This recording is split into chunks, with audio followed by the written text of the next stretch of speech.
Story ಮಾಡ್ತೇನೆ. The boy who cried wolf. Once there was a shepherd boy. ಅಂದ್ರ ಕುರಿ ಕಾಯವ. He used to watch over a herd sheep. ಅಂದ್ರ ಬರೀ ಒಂದು ಶಿಪ್ ನೋಡ್ಕೊಂತ ಇರತ್ತಿದ್ದ. One day he got really bored and thought of making some mischief. ಅಂದ್ರ ಏನ್ ಮಾಡಬೇಕು ಅಂತ ಯೋಚನೆ ಮಾಡತ್ತಿದ್ದ, thinking ಮಾಡತ್ತಿದ್ದ. he got an idea. He started screaming wolf wolf wolf. ಅಂದ್ರ ಸುಳ್ಳ wolf wolf wolf ಅಂತೇಳಿ ಕಿರ್ಚಾತಿದ್ದ. ಆಮೇಲೆ ಮಂದಿ ಬಂದು ಅವ್ರು ಏನಂದ್ರು, ಮಂದಿ ಎಲ್ಲಿ ಉಲ್ಫೆ ಬಂದಿಲ್ಲ ಅಂತ ಹೇಳಿದ್ರು.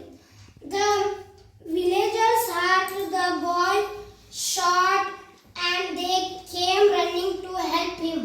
ಅಂದ್ರೆ ಅವನು ಹೆಲ್ಪ್ ಮಾಡಕ್ಕ ಓಡಿ ಬಂದ್ರು. ಏನು ಬಂದಪ್ಪ, ಇವನು ಕುರಿ ತಿಂತಾನಂತೆ ಬಂದು. One day there in red came a big bad wolf ಬಂತು. Boy was afraid. He began to scream for help. ಅಂದ್ರೆ ಮತ್ತೆ ಕಿಚ್ಚಿದ wolf wolf wolf.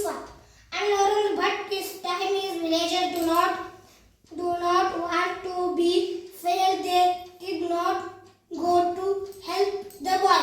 ಅಂದ್ರೆ ಸುಳ್ಳು ಹೇಳ್ತಾನಂತೆ ಮತ್ತೆ ಅವಾಗ ಹೆಲ್ಪ್ ಮಾಡಕ್ ಹೋಗಲಿಲ್ಲ. ಆವಾಗ ಸುಳ್ಳು ಹೇಳಿಕ್ಕಂದ್ರೆ ಅವಾಗ ಹೆಲ್ಪ್ ಮಾಡ್ತಿದ್ರು. ಕುರಿ ಬಂದಿದ್ದ, ಫಾಕ್ಸ್ ಬಂದಿದ್ದಾಗ ನರಿ. ಆಮೇಲೆ the wolf then took away some sheep and had a tasty meal. ಅಂದ್ರೆ ಶಿಪ್ ತಿಂತು ಖುಷಿಯಾಗಿ ಆಡಾಡ್ಕೊಂತ ಹೊಸ ತಿಂತು ಹೋಯ್ತು. ಅಂದ್ರ ಯಾವತ್ತೂ ನಾವು ಸುಳ್ಳು ಹೇಳ್ಬಾರ್ದು. ಒಂದ್ಸಲ ಸುಳ್ಳು ಹೇಳಿದ್ದೆ ಅದೇ ಉಲ್ಟಾ ಸುಳ್ಳು ಹೇಳಿದ್ದಾಗ ಮತ್ತೆ ಯಾರು ಬರೋಂಗಿಲ್ಲ ಕರೆ ಹೇಳಿದ್ದಾಗನು. ಅದಕ್ಕೆ ನಾವು ಸುಳ್ಳು ಹೇಳ್ಬಾರ್ದು. ಇನ್ನೊಂದು ಸ್ಟೋರಿ ಹೇಳ್ತೇನೆ.